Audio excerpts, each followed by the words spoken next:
We are so excited to be joined here on the All New River Morning Show by David from Sidewalk Profits. Woo!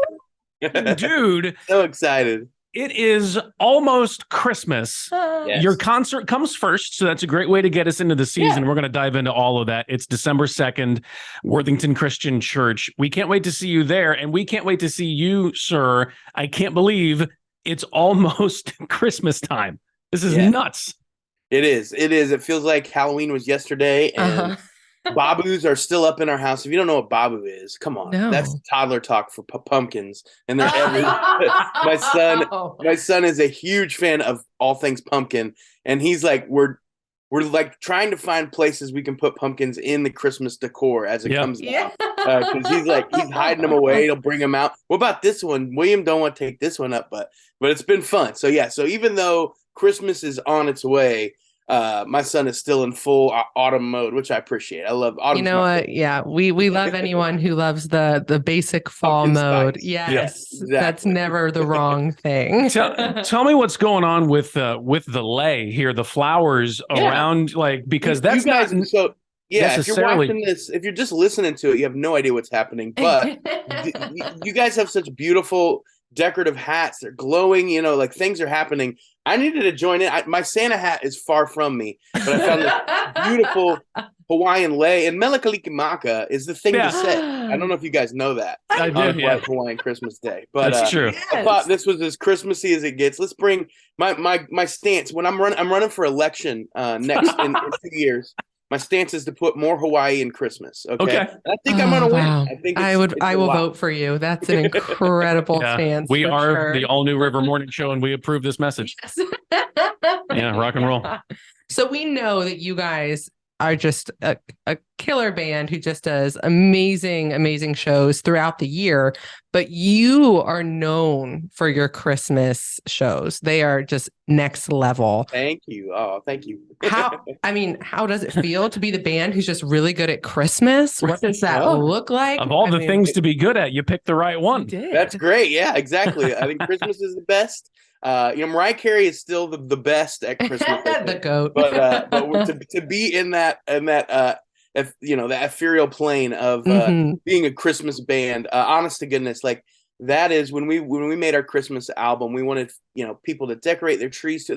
To me, that's the sign of a great Christmas album. If you can decorate your tree to that record, it makes you feel that nostalgia and that joy.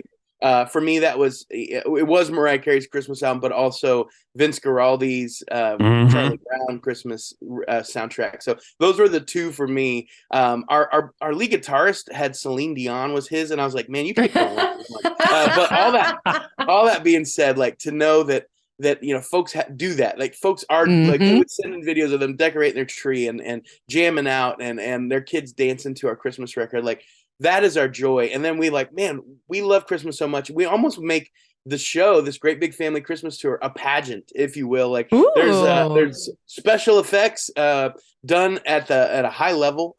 There's lots of surprises. One of my favorite things, and this is not a spoiler. It's a mini spoiler, but it's not a spoiler. Okay, all right. We're here for it. If you come to our show, you will leave with a Lil Debbie Christmas tree snack cake in or better yet, in your stomach, because that's probably where it's going to go right away. But yeah, all that being said, we really, really we love Christmas. We love the trappings of Christmas, and you better believe we love celebrating Jesus with friends and family, and that's what we want it to feel like. You've walked into a family room. There's no talk of politics at the family room table. No, we're just praising Jesus. Okay. Preach. All right. We're breaking it down. And when you come into the Sidewalk Show, we hope you leave full of fun, festive futures and festivities and alliteration and food. All the things. You mentioned the food part, so that's and food. There you go. Exactly.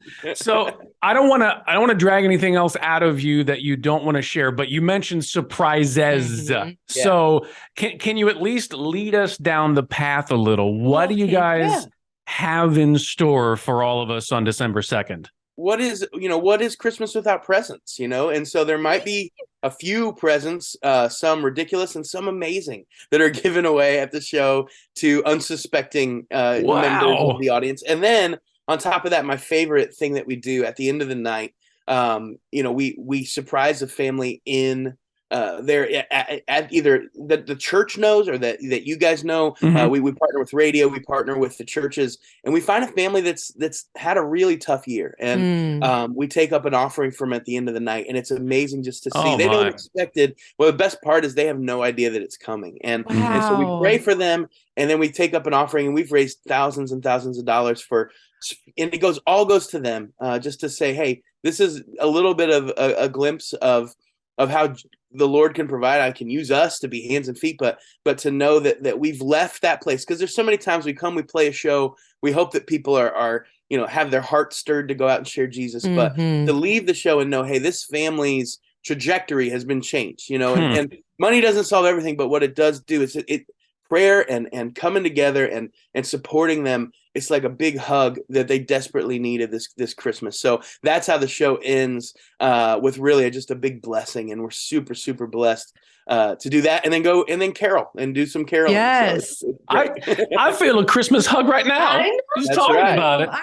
I goosebumps after that, like the Holy Spirit. That's great, goosebumps. man. That's a lot of incredible. fun. What a blessing. How'd you guys come up with that kind of idea? Was it just brainstorming, or God said, "Hey, Yeah. do this"? Mhm. Yeah, I think honestly. So my buddy Ben is our manager. He started the band with me. He's this handsome guy here. But Ben and I started the band 20 years ago now, and you get to a point in a band where you've written songs and you want people to be impacted by the songs, but you realize, man, songs aren't enough. We need to be the hands and feet of Christ, and so to him, like, what can we do to affect the places we're going to? It really was Ben's brainchild to say, hey, there are stations, in each of these places. There are churches that we're going to, and they know specifically families that are desperate. And so why not partner up with them and find those people and leave things changed. And so, yeah, his, he's got a big old heart, and I'm super grateful that he's kind of the one that leads the charge for us at Sour Prophets. But yeah, all that being said, man, we just wanted to leave places, feeling the love of Jesus when we left. So. Oh, that's so cool. I love his heart. I love your heart, the whole band's heart. It's just amazing that you are sharing the hope and love of Jesus through these concerts and to so many different communities. That's huge. So looking at Christmas, 'tis the season, whether it's from one of your Christmas performances or maybe just a family tradition, what's one of your favorite Christmas moments? Man, I think, as a child, there's so many great Christmas stories and Christmas moments. One of my favorite moments is the year that I got an autographed baseball card from Mickey Mantle. Like, what? Yeah, okay, and my brother got a spanking, and that was the greatest. The story I tell is this. So I got this. My brother loves baseball as much as I do. I'm a Cubs fan. I'm diehard. And our neighbors brought us over. My mom's best friend. She brings us over. She gives me this baseball card. And you can tell my brother's stoked. He's like, what am I getting? And he opens up it's an autographed copy of the Polar Express. And it's this beautiful book. And he looks at my mom's friend and said, I got a stupid book. No. Exactly. And the hush fell over the room. And then we heard what the aftermath of that in a different room. And I was at the time, I was not happy. I was just like, man, that was a bad choice, my bro. And so I told this story on radio in Texas. Little did I know that the owner of the baseball team was listening to me tell this story, this joking story.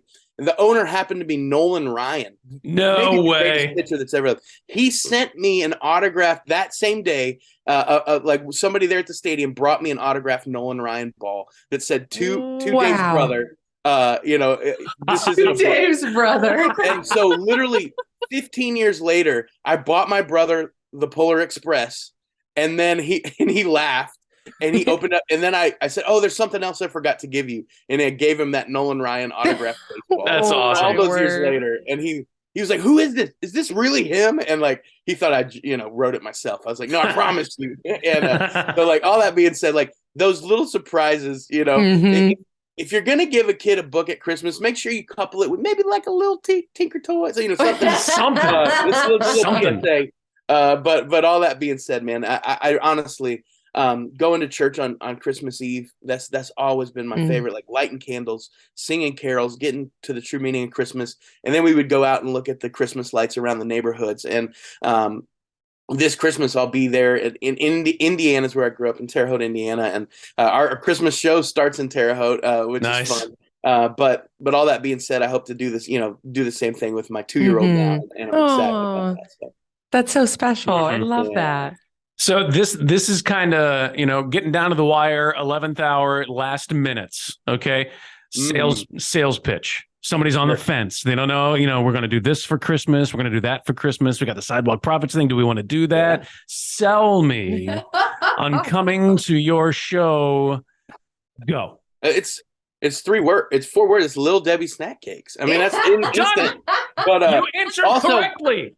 So we wrote a children's book this year based on our song "Hey Moon" called "The Luckiest Star," and you can only buy it on the internet or at our Christmas show. But you can get it at sidewalkprophets.com. But it's literally just a book about the Christmas star. That's awesome. Trying to figure out who he is in life. He's a little too loud. He's a little too singing. He's a little too dancing, and he's trying to figure out where he fits in. And it's a dream. It's based on our song "Hey Moon," one of our Christmas songs, and we'd been writing it and thinking about it for a decade, the last 4 years especially, and we finally got it done. And we only have a certain amount of copies, but yeah, if you come to our Christmas show, we'll have sell them out. Sell them out. There you go. There's another little incentive. So.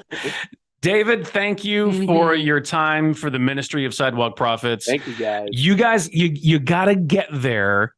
We will be there. Would love to see you. Yes. And tickets at riverradio.com, December 2nd, Worthington Christian Church for Sidewalk Prophets and their family Christmas tour. It's going to be fantastic. Amazing, yeah. Between now and then, sir, blessings upon you and the group, and we'll see you then.